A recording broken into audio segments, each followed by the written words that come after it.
بسم اللہ الرحمن الرحیم۔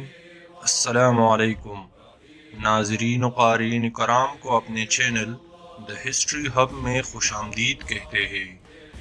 معزز ناظرین کرام، آپ کو یہ جان کر حیرت ہوگی کہ تاریخ اسلام میں ایک ایسا دور بھی گزرا ہے جس میں ترکوں نے اسلام لانے کے بعد قریباً 6 صدیوں تک 3 براعظموں پر مشتمل سلطنت و حکومت قائم کی۔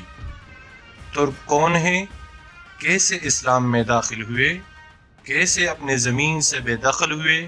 پھر کیسے انہوں نے اپنے آپ کو متحد کیا؟ کیسے اپنے دشمنوں کا مقابلہ کیا اور آخر میں ایک عظیم الشان سلطنت کی بنیاد رکھی؟ یہ سب آپ جان جائیں گے دا ہسٹری ہب کے اس سلسلے میں۔ ناظرین سے درخواست ہے کہ آخر تک ہمارے ساتھ رہیے اور چینل کو سبسکرائب کرے تاکہ ہماری ویڈیوز آپ کو بر وقت مل سکے۔ معزز ناظرین کرام، ترکوں نے جس سلطنت کی بنیاد رکھی اس کو سلطنت عثمانیہ کہا جاتا ہے۔ اس میں موجودہ الجزائر، مراکش، تیونس، لیبیا، مصر، سعودی عرب، یمن، کویت، ایران، عراق، اردن، اسرائیل، فلسطین، لبنان، شام، ترکی، یونان، بلغاریہ، البانیہ، رومانیہ، مقدونیہ، سربیا، کوسوو اور ہنگری کے ممالک آتے ہیں۔ یہ سلطنت 3 براعظموں میں پھیلی اور 6 صدیوں تک قائم رہی، لیکن اب یہ صرف موجودہ ترکی ہے۔ 1000 سال پہلے اس کے ایشیائی حصے کو اناطولیہ کہا جاتا تھا۔ پھر مشرقی اناطولیہ پر سلجوق سلطانوں کی حکومت تھی جو ترک نسل سے تعلق رکھتے تھے، جبکہ رومیوں نے اناطولیہ کے باقی حصوں پر قبضہ کر لیا۔ یہ مشرقی یورپ کا گیٹ وے تھا جو رومیوں کے کنٹرول میں قسطنطینیہ رومی سلطنت کا دارالحکومت تھا۔ آج قسطنطینیہ کو استنبول کہا جاتا ہے۔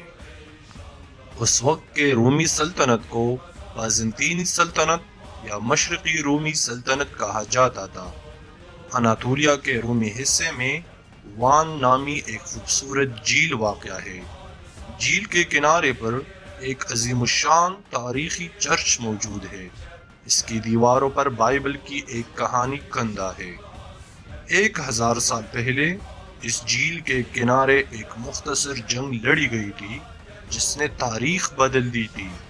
ترکوں نے یہ جنگ جیت لی اور وہ ہر سال اپنی فتح کا جشن مناتے ہیں۔ اکثر ترک صدر بھی ان تقریبات میں شریک ہوتے ہیں۔ تاریخ بتاتی ہے کہ 11ویں صدی میں سلجوقی اور رومی اناطولیہ کے لیے لڑ رہے تھے، لیکن تاریخی طور پر یہ علاقہ بازنطینی سلطنت کا حصہ تھا، اور رومیوں نے ترکوں کے حملے کو روکنے کے لیے اپنی سرحدوں پر قلعوں کی ایک لمبی قطار بنا رکھی تھی۔ ان سرحدی قلعوں میں رومی فوجیں حملہ آوروں کا مقابلہ کرنے کے لیے تعینات تھی، لیکن ترکوں کے حملے کی تعداد اس قدر بڑھ گئی کہ رومی فوج انہیں روکنے میں ناکام رہی۔ چنانچہ رومی شہنشاہ روملس نے ترکوں سے خطرات کو مستقل طور پر ختم کرنے کے لیے 1,00,000 سے زیادہ کی فوج تشکیل دی۔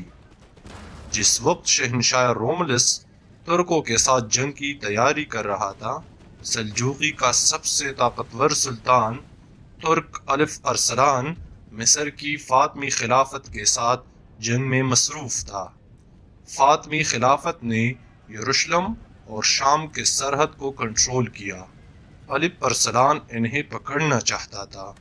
اب الف ارسلان کو 2 محاذ جنگ کا خطرہ تھا، اس لیے الف ارسلان نے رومیوں کے ساتھ جنگ سے بچنے کے لیے شہنشاہ رومولس کو معاہدے کی پیشکش کی۔ اس نے تجویز پیش کی کہ دونوں فریق ایک دوسرے کے علاقوں پر چھاپے مارنا بند کر دے۔ رومولس اس پر راضی ہو سکتا تھا، لیکن دونوں سلطنتوں کے درمیان غیر واضح سرحدیں ایک مسئلہ تھی۔ دونوں سلطنتوں کا اپنے اپنے سرحدی علاقوں پر بھی سخت کنٹرول نہیں تھا۔ اس لیے کوئی معاہدہ ممکن نہ ہو سکا، اور رومی فوج نے سلجوقی سرحدوں کی طرف نقل و حرکت جاری رکھی۔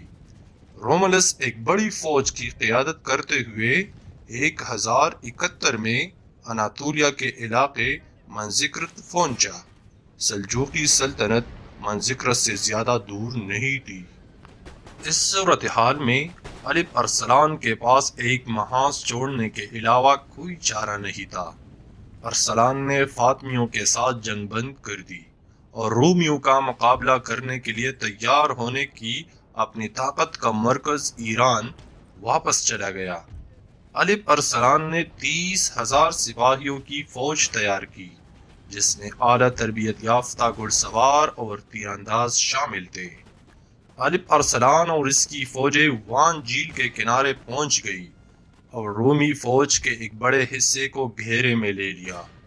یہ ترکوں کا ایک حیرت انگیز حملہ تھا جس نے رومیوں کو بے چین کر دیا۔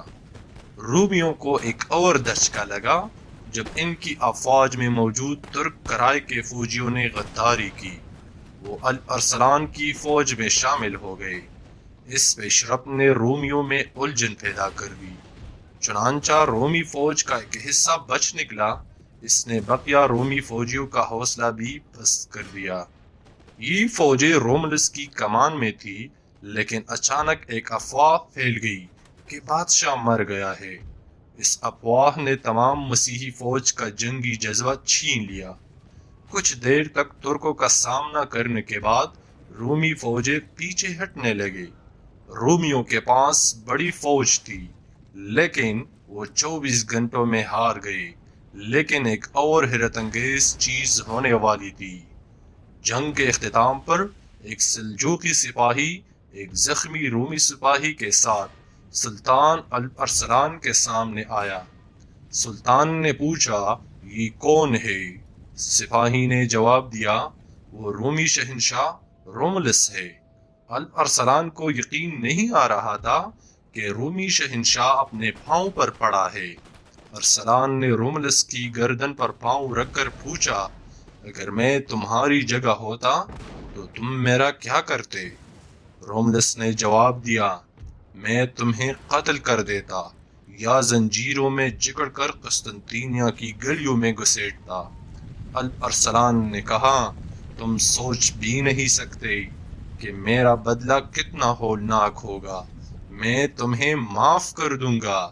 اس کے بعد الپ ارسلان نے روملس کے ساتھ بہت اچھا سلوک کیا۔